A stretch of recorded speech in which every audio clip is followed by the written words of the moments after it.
मेरे प्यारे भैया और बहनों, आज हम लोग प्रमेय कक्षा 10वीं की पढ़ेंगे। दो समरूप त्रिभुजों के क्षेत्रफलों का अनुपात उनके संगत भुजाओं के वर्गों के अनुपात के समान होता है। अभी तक आपने थेल्स प्रमेय पढ़ी और आपने पाइथागोरस प्रमेय पढ़ी है। उसी में अगले विधा में ये प्रमेय है, दो समरूप त्रिभुजों के क्षेत्रफलों का अनुपात उनके संगत भुजाओं के वर्गों के अनुपात के बराबर होता है। तो इसमें दो त्रिभुज दिए हुए हैं, त्रिभुज ABC और त्रिभुज PQR। ये दोनों त्रिभुज समरूप हैं। तो दिया है दो समरूप त्रिभुज ABC और त्रिभुज PQR। हमें सिद्ध क्या करना है कि क्षेत्रफल त्रिभुज ABC बटे क्षेत्रफल त्रिभुज PQR बराबर AB स्क्वायर बटे PQ स्क्वायर, BC स्क्वायर बटे QR स्क्वायर बराबर AC स्क्वायर बटे PR स्क्वायर, मतलब संगत भुजाओं के वर्गों के बराबर होता है। जो क्षेत्रफलों का अनुपात है वो संगत भुजाओं के वर्गों के अनुपात के तुल्य होता है। ये हमें सिद्ध करना है। हमने रचना क्या कर ली, AD लंब BC खींच दिया और PS लंब QR खींचा। ये हमने रचना कर ली। अब देखें ये त्रिभुज ले लेते हैं, त्रिभुज ADB और त्रिभुज PSQ ले लिए। दो त्रिभुज ले लिए ADB और PSQ में। इसमें देखें कोण B बराबर हो जाएगा कोण Q के। क्यों बराबर होगा?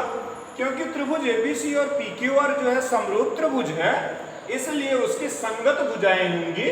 तो रीजन दे दिए कोण B बराबर क्यों? क्योंकि त्रिभुज ABC समरूप है त्रिभुज PQR और ये कोण जो है इनके संगत कोण है, इसलिए बराबर है। फिर अगला है AD लंब डाला गया BC पर और PS लंब QR पर डाला गया, इसलिए कोण ADB बराबर हो गया कोण PSQ। ये प्रत्येक 90 डिग्री है। क्यों बराबर है? क्योंकि ये दोनों 90 अंश के कोण हो जाएंगे, इसलिए बराबर है। अब इस त्रिभुज के दो कोण अगले त्रिभुज के दो कोण के बराबर हो गए। ADB के दो कोण PSQ के दो कोणों के बराबर हो गए, इसलिए हमारा त्रिभुज ADB और PSQ क्या हो गया? समरूप हो गया। तो लिख दिए त्रिभुज ADB समरूप त्रिभुज PSQ। रीजन क्या दे दिए? कोण कोण उपप्रमेय से ये समरूप हो गया। अब समरूप त्रिभुज की संगत भुजाएं अनुपातिक होती हैं। समरूप त्रिभुज के संगत भुजाएं अनुपातिक होती हैं, इसलिए हमारा आ गया AD बटे PS बराबर AB बटे PQ। तो यहां लिख दिया AD बटे PS बराबर AB बटे PQ। समरूप त्रिभुज के संगत भुजाएं अनुपातिक होती हैं, किंतु AB बटे PQ बराबर है BC बटे QR के। क्यों?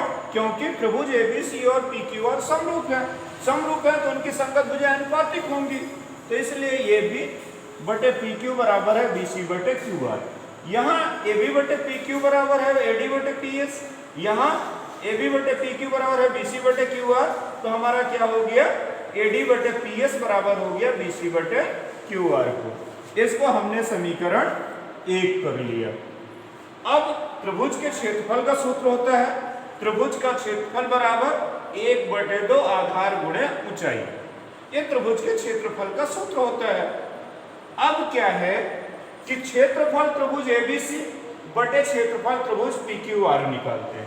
तो क्षेत्रफल त्रिभुज ABC बटे क्षेत्रफल त्रिभुज PQR बराबर 1/2 BC गुणे AD। BC क्या हो गया? आधार हो गया, और AD क्या हो गया? ऊंचाई हो गई। तो BC गुणे AD। इसी प्रकार PQR का क्षेत्रफल तो QR 1/2 आधार QR गुणे ऊंचाई PS। तो 1/2 BC गुणे AD बटे 1/2 QR गुणे PS। 1/2 कट गया, तो AR ABC बटे AR PQR, मतलब क्षेत्रफल ABC बटे क्षेत्रफल PQR बराबर हो गया BC बटे QR गुणे AD बटे PS। ये समीकरण हमने 2 कर लिया। अब एक में आपने देखा कि एक में दिया है AD बटे PS बराबर BC बटे QR, तो यहाँ जहाँ AD बटे PS लिखा हुआ है उसकी जगह हमने BC बटे QR रख लिया। तो A R A B C बटे A R P Q R बराबर हो गया बी सी बटे क्यू आर, यहाँ ए डी बटे पी एस की जगह बी सी बटे क्यू आर रख दिया गया। तो बी सी में बी सी का गुणा हुआ तो बी सी स्क्वायर बटे क्यू आर स्क्वायर हो गया। तो A R A B C बराबर ए आर बटे A R P Q R बराबर हो गया बी सी स्क्वायर बटे क्यू आर स्क्वायर। इसी प्रकार से हम सिद्ध कर सकते हैं A R A B C बटे A R P Q R बराबर ए बी स्क्वायर बटे पी क्यू स्क्वायर बराबर ए सी स्क्वायर बटे पी आर स्क्वायर। अतः A R A B C यानी एरिया या क्षेत्रफल ए बी सी बटे क्षेत्रफल पी क्यू आर बराबर आ गया ए बी स्क्वायर बटे पी क्यू स्क्वायर बराबर बी सी स्क्वायर बटे क्यू आर स्क्वायर बराबर ए सी स्क्वायर बटे पी आर स्क्वायर। तो ये महत्वपूर्ण प्रमेय है, इससे रिलेटेड अनेक क्वेश्चन भी प्रश्नावली में दिए हुए हैं।